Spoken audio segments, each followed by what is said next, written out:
presented by DNS Entertainment. प्रेम से बोली शंकर भगवान की। Singing by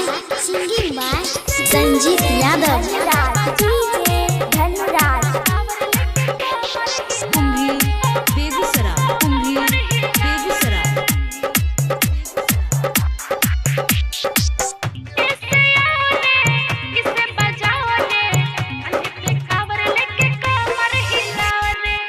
आइल सावन छै दिन पावन छै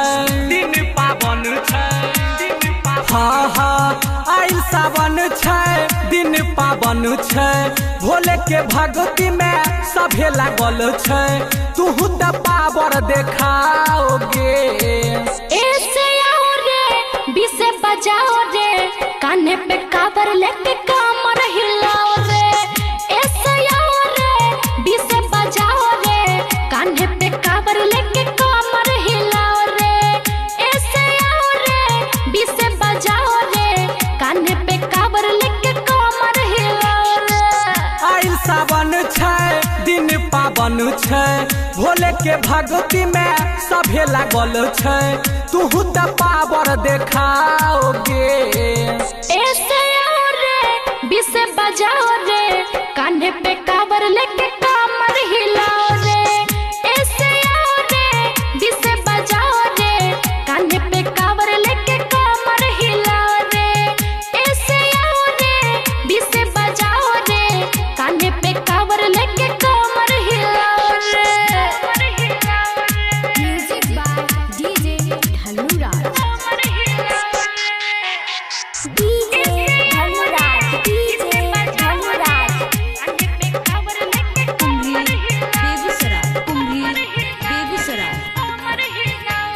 recording by Maa Chandika studio Saharsa. बाबा के करे दर्शन गे मन रहतौ परसन गे मन रहतौ परसन गे हम हूँ जलवा चढ़ाई बही रे बाबा भोला के मन ही बही रे बाबा भोला के मन ही बही रे लेट न करे कावर उठा हवे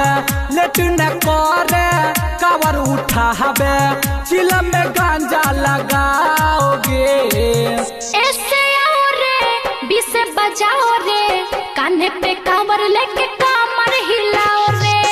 ऐसे आओ रे बिसे बजाओ रे कान्हे पे कांवर लेके कमर हिलाओ रे ऐसे आओ रे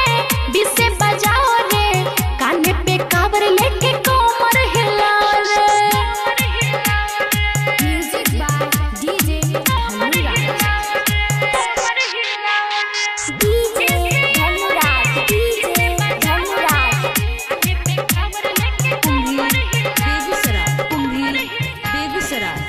recording by Maa Chandika studio Saharsa.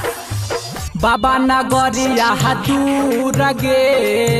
जय रानी जरूर गे जय रानी जरूर गे हम हो लगन छियास रे भोले पर छह विश्वास रे भोले पर छह विश्वास रे कह छो संजीत रटर विशाल